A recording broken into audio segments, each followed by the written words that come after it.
Hello everyone, welcome to Aishwarya Academy. இன்னைக்கு இந்த செஷனில் நம்ம என்ன பார்க்க போகிறோம்னா இயர் பேஸ்டு பசில் எப்படி சால்வ் பண்ணலாம் அப்படிங்கிறத பார்க்கலாம். ஸோ பசில்ஸ் எல்லாமே பசில் சீட்டிங் அரேஞ்ச்மெண்ட் டிஏ இது எல்லாமே நமக்கு எக்ஸாமில் மார்க் ஸ்கோரிங் செக்ஷனில் ஒரு முக்கியமான பங்கு வகிக்குது. ஸோ எப்படின்னா நம்ம இது ஒரு கொடுத்துருக்க இன்ஃபர்மேஷன் வச்சு ஒரு டயக்ராம் ஃபார்ம் பண்ணிட்டோம் அப்படின்னா அவங்க கேட்குற எத்தனை கொஸ்டின் வேணாலும் நம்மளால் ஆன்சர் பண்ண முடியும். ஸோ நமக்கான ஃபஸ்ட்டு கொஸ்டின் பார்த்தீங்கன்னா 8% MNOPQRST. ஸோ இவங்க 8 பேரும் பார்த்தீங்கன்னா கம்ப்ளீட்டட் கிராஜுவேஷன் படித்து முடிச்சிட்டாங்க.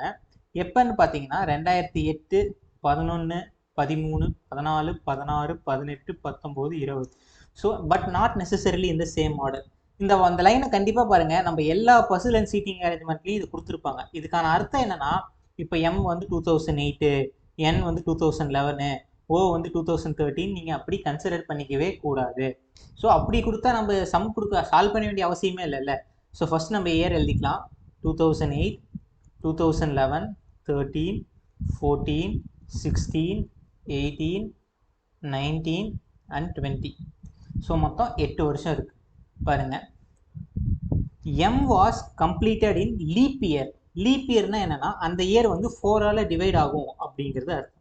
ஸோ நமக்கு இங்கே பாருங்கள் மொத்தமாக 3 லீப் இயர் இருக்குது. என்னென்னா 8, 16, 20. இந்த 3 வருஷம் தான் நம்ம லீப் இயர் அப்படின்னு சொல்லுவோம். ஸோ நெக்ஸ்ட் பாருங்கள், இந்த 3 இதில் M எங்கே வேணா இருக்கலாமா? ஸோ நம்ம என்ன பண்ணோம்னா there are 3 possibility for us. நமக்கு மொத்தம் இப்போ 3 பாசிபிலிட்டி இருக்குது.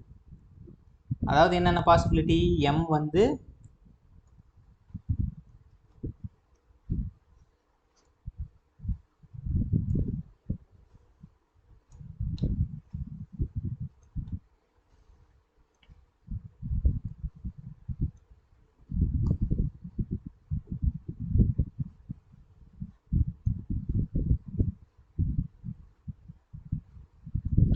M வந்து 2008 படிக்கலாம் முடிச்சிருக்கலாம், இல்லை 2016, 2020.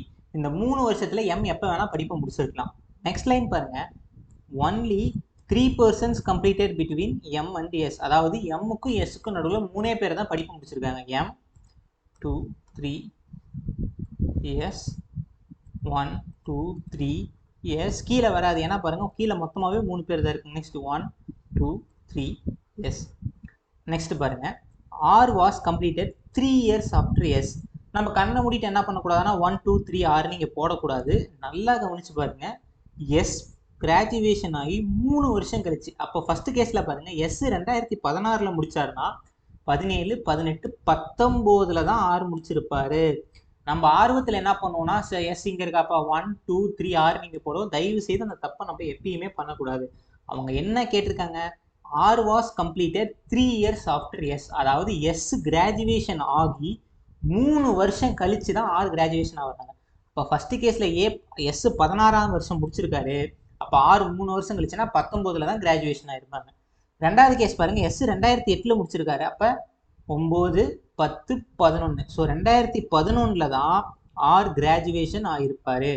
நெக்ஸ்ட் தேர்ட் கேஸில் பாருங்கள், S 14ஆவது வருஷம் பண்ணியிருக்காரு. அப்போ R எப்போ வரும்? 15, 16, 17. ஸோ இங்கே நமக்கு 17ஆவது வருஷம் இல்லை. சார் 17ஆவது வருஷம் இல்லையே, நம்ம 18 போட்டுக்கானாமா? கண்டிப்பாக கிடையாது. ஏன்னா அவங்க கொடுத்துருக்க கண்டிஷனை வச்சு தான் நம்ம போகணும். ஸோ கண்டிஷன் இல்லைன்னா நம்மளா உருவாக்கக்கூடாது. ஸோ நம்ம ஆட்டோமேட்டிக்காக அந்த கேஸ் என்ன ஆயிரும், நமக்கு எலிமினேட் ஆயிரும். நெக்ஸ்ட் பாருங்க, the number of persons completed before R is same as number of person completed after Q. அதாவது ஆருக்கு முன்னாடி எத்தனை பேர் படிச்சிருக்கு கிராஜுவேஷன் ஆயிருக்காங்களோ அதே அளவான பேர் Qக்கு அப்புறமும் ஆயிருப்பாங்க. ஆருக்கு முன்னாடி பாருங்க 1 2 3 4 5 6. ஸோ ஆருக்கு முன்னாடி 6 பேர் கிராஜுவேஷன் ஆயிருக்காங்கன்னா Qக்கு அப்புறமா எத்தனை பேர் கிராஜுவேஷன் ஆயிருக்கணும்? 6 பேர் தான் இருக்கணும். ஸோ 1 2 3 4 5 6. Q எங்கே வரும்? இங்கே வரும். 2011 முடிச்சிருப்பாரு. ரெண்டாவது கேஸில் பாருங்க, ஆருக்கு முன்னாடி எஸ்ங்கிற ஒரே ஒருத்தர் தான் கிராஜுவேஷன் ஆயிருக்காரு. ஸோ அப்போ Q எங்கே வருவார்? 2019 வருவார். அப்போ தான் ஆருக்கு முன்னாடியும் Qக்கு அப்புறமும் ஒரே அளவான பேர் இருப்பாங்க. Next, only 1% completed between Q and T. Qக்கும் Tக்கும் நடுவில் ஒரே ஒருத்தர் தான் பாருங்க. Q ஒருத்தர், T Q ஒருத்தர் வரல. ஸோ இந்த கேஸ் என்ன ஆயிரும்? எலிமினேட் ஆயிரும். ஸோ மொத்தம் நம்ம 2 கேஸ் எலிமினேட் பண்ணிட்டோம், ஒரு கேஸ் தான் இருக்கு. P was completed before N but after O. ஓக்கு அப்புறமா பி முடிச்சிருக்காரு, அதே சமயம் எண்ணுக்கு முன்னாடி முடிச்சிருக்காரு. நல்லா பாருங்க, ஓ பி என். ஸோ நமக்கு என்ன தெரியும், M Q O T S P R N. இந்த ஆர்டரில் தான் அவங்க 8 பேரும் கிராஜுவேஷன் ஆயிருக்காங்க. ஸோ கொடுத்துருக்க இன்ஃபர்மேஷன் வச்சு நம்ம என்ன பண்ணிட்டோம் அப்படின்னா நம்ம டயக்ராம் ஃபார்ம் பண்ணிட்டோம். இந்த டயக்ராமை வச்சு நம்ம என்ன பண்ணலாம்னா கொஷினை சால்வ் பண்ணலாம். ஓகேங்களா? So first question, who among the following person completed 3 persons before S? அதாவது எஸ்ஸுக்கு 3% பிஃபோர் பாருங்க. எஸ் இங்கே இருக்காரா, 1 2 3, யாரு, Q. ஸோ இப்போ Qவை டினோட் பண்ணுறது யாரு அப்படிங்கிறத பாருங்க. M கண்டிப்பாக கிடையாது. the one who completed immediately before N. Nக்கு immediately before இருக்காருன்னா யாரு, R தான் இருக்காரு. ஸோ அப்போது ரெண்டாவது ஆப்ஷனும் நமக்கு வராது. மூணாவது பாருங்க, one who was completed immediately after M. இந்த immediately அப்படிங்கிற அர்த்தம் நம்ம புரிஞ்சுக்கணும். ஜென்ரலாக பிஃபோர் ஆஃப்டர் அப்படின்னு நம்ம சொன்னோம்னா, பிஃபோர்னா அவருக்கு முன்னாடி எங்கே வேணா இருக்கலாம், ஆஃப்டர்னா அவருக்கு பின்னாடி எங்கே வேணா இருக்கலாம். பட் அந்த இமீடியட்லிக்கான அர்த்தம் என்னன்னா, உடனடியாக முன்னாடினா இமீடியட்லி பிஃபோர், உடனடியாக பின்னாடினா இமீடியட்லி ஆஃப்டர். ஸோ மூணாவது ஆப்ஷன் என்ன, immediately after M. Immediately after M யார் இருக்கா, கியூ இருக்காங்க. ஸோ இப்போ கியூ டினோட் பண்ணுற ஆப்ஷன் என்னது, the one who completed immediately after M. So question நமக்கு டேரெக்டாக சில சமயம் ஆன்சர் இருக்காது, சுற்றி வளைச்சும் கொடுத்துருப்பாங்க. ஸோ பார்த்தோன்னே இங்கே கொடுக்கல கியூ அப்படின்னு நன் ஆஃப் த எபோவ் தயவு செய்து எழுதுற வேணாம், ஒவ்வொரு ஆப்ஷனும் நம்ம படித்து பார்க்கணும். ஸோ இந்த இதுக்கு கியூவை டினோட் பண்ணுற ஆப்ஷன் என்ன, one who was completed immediately after M. Next, which of the following pairs are completed in even number of years? MT, TS, RP. நமக்கு என்ன, MT, TS, RP. இந்த 3 பேரில் யார் யார் வந்து ஈவன் நம்பர் ஆஃப் இயர்ஸில் முடிச்சிருக்காங்கன்னு பாருங்க. MT 2018 14 முடிச்சிருக்காங்க, TS 14 16 முடிச்சிருக்காங்க, RP 19 18. ஸோ இங்கே பாருங்க சார், அதான் P வந்துருச்சுல எடுத்துக்கலாமா அப்படின்னா அவங்க கொடுத்துருக்க வார்த்தை என்ன, ஃபாலோவிங் பேர். அதாவது பேர்னா 2 பேர், அவங்க 2 பேருமே ஈவன் நம்பர் ஆஃப் இயர்ஸில் முடிச்சிருக்கணும். அப்படி பார்த்தா நமக்கு யார் யார், MTயும் TS இந்த 2 பேர் மட்டும்தான் ஈவன் நம்பர் ஆஃப் இயர்ஸில் முடிச்சிருக்காங்க. ஸோ தேர்ட் இது வராது. ஸோ நமக்கு ஆப்ஷன் என்ன, போத் 1 and 2. அதாவது MTயும் TSங்கிற 2 பேர் மட்டும்தான் ஈவன் நம்பர் ஆஃப் இயர்ஸில் முடிச்சிருக்காங்க. Next, how many persons completed after P? Pக்கு அப்புறம் எத்தனை பேர், RN. RNங்கிற 2 பேர் தான் முடிச்சிருக்காங்க. So option B. Next, which of the following statement is or true with respect to the final error? So first பாருங்கள், all statement are true. எப்பயுமே இந்த ஆப்ஷனை தனியாக வச்சுக்கோங்க. நம்ம என்ன பண்ணலாம் அப்படின்னா ஒரு 2-3 ஸ்டேட்மெண்ட் பார்த்துட்டு இது வரலாம். T completed in leap year. T எந்த வருஷம் முடிச்சிருக்காரு, 2014. 2014 லீப் இயர்னா கண்டிப்பாக கிடையாது. ஸோ நல்லா பாருங்கள், மொத்தம் நமக்கு 5 ஆப்ஷனு. அதில் ஒரு ஆப்ஷன் என்ன சொல்லியிருக்காங்கன்னா all the statement are true. அப்படின்னா என்ன அர்த்தம் அப்படின்னா அந்த மற்ற 4 ஸ்டேட்மெண்ட்டுமே கரெக்டாக இருக்குது அப்படின்னா நீங்கள் அந்த ஆல் ஸ்டேட்மெண்ட் ஆர் ட்ரூ கொடுக்கலாம். இங்கே பாருங்கள், இது தப்புனா ஆட்டோமேட்டிக்காக இதுவும் தப்பு. ஸோ எப்பயுமே நீங்கள் வந்து இந்த ஆல் த ஸ்டேட்மெண்ட் ஆர் ட்ரூக்கு நம்ம ஒரு ஸ்டேட்மெண்ட் வச்சு அதை ஜட்ஜ் பண்ணிடலாம். ஓகேங்களா? Next, no one completed between T and P. Tக்கும் Pக்கும் நடுவில் யாருமே கம்ப்ளீட் பண்ணலங்கிற. ஆனால் என்ன, எஸ்ங்கிற ஒருத்தர் Tக்கும் Pக்கும் நடுவில் கம்ப்ளீட் பண்ணியிருக்காரு. ஸோ இந்த ஆப்ஷனும் கிடையாது. 4வது ஆப்ஷன் பாருங்க, only 1 person completed between M and T. So எம்முக்கும் Tக்கும் நடுவில் ஒரே ஒருத்தர் முடிச்சிருக்காருங்கிறாங்க. M T யார், QOங்கிற 2 பேர் இருக்காங்க. ஆனால் அவங்க என்ன கேட்டிருக்காங்க, ஒருத்தர் தான் இருக்காங்க. ஸோ இதுவும் தப்பு. Next, R was completed immediately before N. பாருங்க, Nக்கு இமீடியட்லி பிஃபோர் R முடிச்சிருக்காங்கிறாங்க. கரெக்டா தப்பா? கரெக்டு தானே. இமீடியட்லி பிஃபோர்னா என்ன சொன்னோம், அந்த குறிப்பிட்ட ஒரு நபருக்கு முன்னாடி இருந்தால் அது இமீடியட்லி பிஃபோர். ஸோ ஆறுங்கிறவர் Nக்கு இமீடியட்லி பிஃபோருங்கிறாங்க. அப்போ இதுதான் கரெக்டான விஷயம். ஸோ இதுக்கான ஆப்ஷன் என்ன, ஆப்ஷன் இ. கடைசி கொஸ்டின் பாருங்க, as many as person completed before M is after whom? So as many as அப்படின்னா என்னன்னா, உதாரணத்துக்கு இப்போ எம்முக்கு முன்னாடி எத்தனை பேர் இருக்காங்களோ அதே அளவான பேர் இந்த நம்பர், அதாவது இங்கே வரக்கூடிய நபருக்கு பின்னாடியும் இருக்கும். ஓகேங்களா? ஸோ எப்பயுமே இந்த மாதிரி ஆஸ் மெனியஸ்க்கான அர்த்தம் என்ன அப்படின்னா, உதாரணத்துக்கு சொல்லணும்னா, இப்போ நீங்கள் வந்து இந்த பக்கம் ஒரு இடத்துல நிற்கிறீங்க அப்படின்னா, உங்களுக்கு இந்த பக்கம் எத்தனை பேர் இருக்காங்களோ அதே அளவு இந்த பக்கமும் இருந்தாலும், அல்லது உங்கள் மேலே கீழே எந்த டைரக்ஷன்லையும் ஆஸ் மெனியஸ் அப்படின்னு நம்ம சொன்னோம்னா என்ன அர்த்தம்னா, அந்த ஆப்போசிட் சைட்ஸ் எப்பயுமே ஈக்குவலாக இருக்கணும். அப்போ தான் நம்ம என்ன சொல்லுவோம்னா ஆஸ் மெனியஸ் பர்சன்ஸ் அப்படிங்கிறத சொல்லுவோம். ஸோ எம்முக்கு முன்னாடி எத்தனை பேர் இருக்காங்கப்பா பாருங்க. எம்முக்கு முன்னாடி நோ ஒன். அப்போ நோ ஒன் அப்படின்னா யாருமே இல்லை. அப்போ யாருக்கு அப்புறமும் யாருமே இருக்க மாட்டாங்க, எண்ணுக்கு அப்புறமும் யாருமே இருக்க மாட்டாங்க, எம்முக்கு முன்னாடி யாருமே இருக்க மாட்டாங்க. ஸோ ஆப்ஷன் என்ன அப்படின்னு பார்த்தீங்கன்னா ஆப்ஷன் சி என். அதாவது எம்முக்கு முன்னாடி யாருமே இல்லை. ஸோ அப்போ அதுக்கப்புறம் அதே மாதிரி யாருக்கு அப்புறமும் யாருமே இருக்கக்கூடாது, எண்ணுக்கு அப்புறமும் யாருமே இருக்கக்கூடாது. ஓகே, இப்போ ஒரு செட்டு சால்வ் பண்ணிட்டோம். ரெண்டாவது செட்டு பாருங்க. 9 different shopping apps, Ajio, Amazon, eBay, Flipkart, Jabong, Myntra, OLX, Paytm, Snapdeal. So இதெல்லாமே நம்ம யூஸ் பண்ண ஒரு ஷாப்பிங் ஆப்ஸ் தான். இவங்க என்ன பண்ணியிருக்காங்கன்னா best in different years. So நமக்கே தெரியும், ஒவ்வொரு இயர்லி வைஸ் நமக்கு ரேங்கிங் விடுவாங்க, பேஸ்ட் ஆன் பர்ஃபார்மன்ஸ் வச்சு விடுவாங்க. நமக்கு கரண்ட் அஃபேர்ஸில் படிச்சிருப்போம். ஸோ அதே மாதிரி இவங்க என்ன பண்ணுறாங்கன்னா 8 வருஷத்தில் இந்த 9 வருஷத்தில் இந்த 9 கம்பெனி பெஸ்ட்டுன்னு ப்ரூவ் பண்ணியிருக்கு. ஸோ எப்பயிலேருந்து பார்த்தீங்கன்னா 12, 13, 14, 15, 16, 17, 18, 19, 20. ஸோ இந்த 9 வருஷத்துலேயுமே இந்த 9 கம்பெனி ஒரு வருஷத்துக்கு ஒரு கம்பெனி தான். ஓகேங்களா? Next, eBay is best app in one of the leap years. So இங்கேயும் பாருங்க லீப் இயர் கான்செப்ட் வருது. இங்கே என்னென்ன லீப் இயர் இருக்கு? 12, 16, 20. ஸோ மொத்தம் 3 லீப் இயர் இருக்கு. ஒரு நிமிஷம் இருங்க.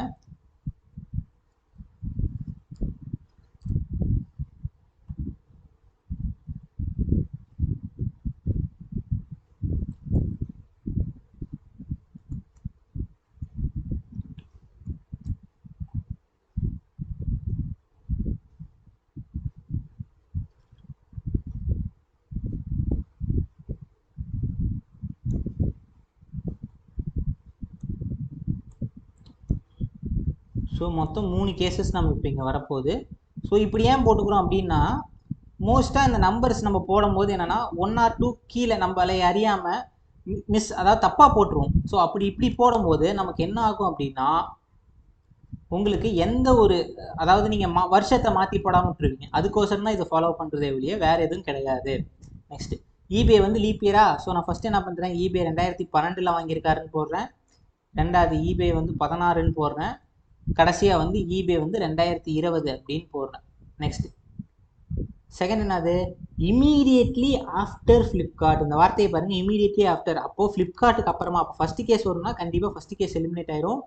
ஸோ ஃப்ளிப்கார்ட், அதுக்கப்புறம் தான் eBay. Next, only 2 years are there between Flipkart and Myntra. இப்போ பாருங்க, ஃப்ளிப்கார்ட்டுக்கும் மிந்த்ராக்கும் நடுவில் 2 வருஷம் தாங்கிறான்.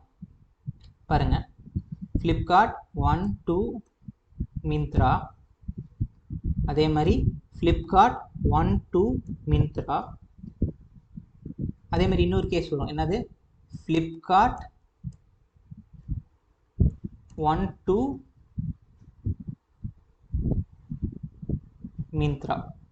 ஸோ மிந்த்ரா இப்போ பாருங்க, எகைன் நம்ம 3 கேஸாக இருந்து 2 ஆகிட்டோம், திரும்ப 3 கேஸ் ஆயிடுச்சு. நெக்ஸ்ட் பாருங்க, OLX is best 4 years after AGO. Both apps are in odd years. So நல்லா பாருங்க, ஏஜியோ எப்போ பெஸ்ட்டுன்னு அனௌன்ஸ் பண்ணாங்களோ அதுலேருந்து 4 வருஷம் கழித்து ஏஜியோ வந்து என்ன ஆயிருக்குன்னா பெஸ்ட் ஆப்னு ப்ரூவ் பண்ணியிருக்கு. ஸோ நல்லா பாருங்கள், ஆடியர்ஸ் இது 15, 13, 15, 17, 19 இந்த 4 வருஷம் தான். ஸோ இதில் எந்த 2 வருஷம் வந்து பார்த்தீங்கன்னா 4 இயர் டிஃப்ரென்ஸ் வருதுன்னா 13, 17, 13, 17, 13, 17. ஸோ இந்த 13, 17 மட்டும்தான் நமக்கு வந்து பார்த்தீங்கன்னா டிஃப்ரென்ஸ் வந்து பார்த்தீங்கன்னா 4 இயர்ஸ் இருக்குது. ஸோ ஃபஸ்ட் யார், ஏஜியோ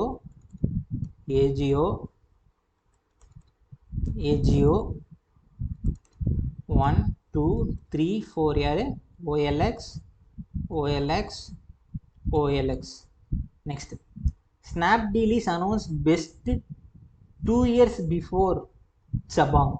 அதாவது ஜபாங் எப்போ வந்து ப்ரூவ் பண்ணாங்களோ அதுக்கு 2 வருஷம் முன்னாடி யார் இருக்காங்கன்னா ஸ்னாப்டீல் இருக்காங்க. பாருங்க, ஜபாங் ஸ்னாப்டீல் வரல, ஜபாங் ஸ்னாப்டீல், ஜபாங் ஸ்னாப்டீல். ஓகேங்களா? Next, Paytm is the best app in even year before Amazon. அதாவது அமேசானுக்கு முன்னாடி Paytm, at the same time Paytm even இயரில் ஒரு பாருங்க, பேடிஎம் அமேசான் இங்கே பாருங்க, பேடிஎம் இங்கே வரும். ஸோ ஆட்டோமேட்டிக்காக இந்த கேஸ் நமக்கு வராது. அதே மாதிரி இங்கே வரும் பேடிஎம் 15, இதுவும் வராது. ஸோ நமக்கு ஆர்டர் என்ன? Myntra, Ajio, Paytm, Flipkart, eBay, OLX, Snapdeal, Amazon, Jabong. இந்த ஆர்டரில் தான் அந்த 9 கம்பெனியும் பெஸ்ட்டுன்னு சொல்லியிருக்காங்க. Which of the following app announced best in 2018? அதாவது 2018 வருஷம் எந்த கம்பெனி பெஸ்ட் அப்படிங்கிறாங்க. ஸோ நல்லா பாருங்கள், 2018 யார் பெஸ்ட்டாக இருக்காங்க? ஸ்னாப்டீல். ஸோ ஸ்னாப்டீலுங்கிறவர் தான் 2018 பெஸ்ட்டான கம்பெனின்னு ப்ரூவ் பண்ணியிருக்காங்க. Next, how many apps announced best between Ajio and Amazon? அமேசானுக்கும் ஏஜியோக்கும் நடுவில் எத்தனை ஆப் பெஸ்ட்டாக இருக்குன்னு பார்க்கலாமா? ஸோ ஏஜியோ, அமேசான் 1 2 3 4 5, மொத்தம் 5 ஆப் வந்து அமேசானுக்கு ஏஜியோக்கு நடுவில் பெஸ்ட்டு அப்படின்னு சொல்லியிருக்காங்க. ஸோ 5. ஸோ பாருங்கள், 1 2 3 மோர் தென் 3 நன். ஸோ மொத்தம் 5 அப்படின்னா என்ன அர்த்தம்? மோர் தென் 3, அதுதான் அர்த்தம். Next, which of the following year does Paytm announced the best? எந்த வருஷம் பேடிஎம் அனௌன்ஸ் பண்ணியிருக்காங்க? 2014 வருஷம் தான் பேடிஎம் பெஸ்ட்டுன்னு அனௌன்ஸ் பண்ணியிருக்காங்க. So 2014. Next, which of the following app have announced best 3 years before Paytm? So பேடிஎம்க்கு 3 வருஷம் முன்னாடி யார் அப்படின்னு சொல்லியிருக்காங்க. ஸோ போன கொஸ்டினே பார்த்தோம், பேடிஎம் எந்த வருஷம்? 2014. அப்போ 3 வருஷம் முன்னாடினா 13 12. ஸோ 2011 வருஷம் யார் பெஸ்ட்டுன்னு கேட்குறாங்க. ஓகேங்களா? என்ன பாருங்கள், லாஸ்ட் இயரில் தான் சொல்லியிருக்கோம் பேடிஎம் 2014 வருஷம் பெஸ்ட்டு. அப்போது இந்த வருஷம் இந்த கொஸ்டின் என்ன கேட்குறாங்கன்னா, அந்த பேடிஎம்லேருந்து 3 வருஷம் முன்னாடி எந்த ஆப் பெஸ்ட்? ஸோ 2014 3 வருஷம் முன்னாடினா 2011 யார் பெஸ்ட் அப்படின்னு கேட்குறாங்க. ஸோ நம்ம கொஸ்டினே பாருங்கள் 2012 தான் ஆரம்பிக்குது. அப்போ இவங்க 2011 கேட்டாங்கன்னா நம்ம பாட்டுக்கு ஒன்று போட முடியுமானா? நோ சச் ஆப்ஸ், அந்த மாதிரி ஒரு ஆப்பே கிடையாது. ஏன்னா 2012 2020 வரைக்கும் தான் நமக்கு ஆப்ஸ் பெஸ்ட்டுன்னு ப்ரூவ் பண்ணியிருக்காங்க. 2012க்கு முன்னாடியோ 2020க்கு முன்னாடியோ எந்த ஒரு ஆப்பும் கிடையாது. ஸோ கடைசி கொஸ்டின் பார்த்தீங்கன்னா, which of the following app is announce best exactly between Myntra and Snapdeal? இந்த பாருங்க, நம்ம ஆஸ்மினிஸ்க்கு அப்புறம் குழப்புற ஒரு முக்கியமான வார்த்தை என்னன்னா எக்ஸாக்ட்லி. எக்ஸாக்ட்லி அப்படின்னா என்னன்னா, உதாரணத்துக்கு இப்போ நம்ம ஒரு அட்ரஸ் சொல்லுவோம், எக்ஸாக்டாக எங்கே இருக்குன்னா, இப்போ நம்ம உதாரணத்துக்கு நமக்கு பல்லு வலிக்குதுன்னு சொல்லுவோம்ல, எனக்கு இந்த பல்லு வலிக்குது, எக்ஸாக்டாக இந்த பல்லு வலிக்குதுன்னு ஒரு வார்த்தை அழுத்தி சொல்லுவோம். காரணம் என்ன அப்படின்னா, எனக்கு தெரியும் இந்த பல்லு தான் எனக்கு வலிக்குது அப்படின்னு சொல்லுவோம். அதுதான் இந்த எக்ஸாக்ட்லிக்கான மீனிங். எக்ஸாக்ட்லி பிட்வீனுக்கான மீனிங் என்ன அப்படின்னா, 2 பக்கம் இருந்து பார்த்தாலும் நமக்கு எப்படி இருக்குன்னா ஈவனாக இருக்கும். ஸோ இதுக்கு பெஸ்ட் எக்ஸாம்பிள் பார்த்தீங்கன்னா, நம்ம சீசா விளையாடுவோம் பார்த்தீங்களா?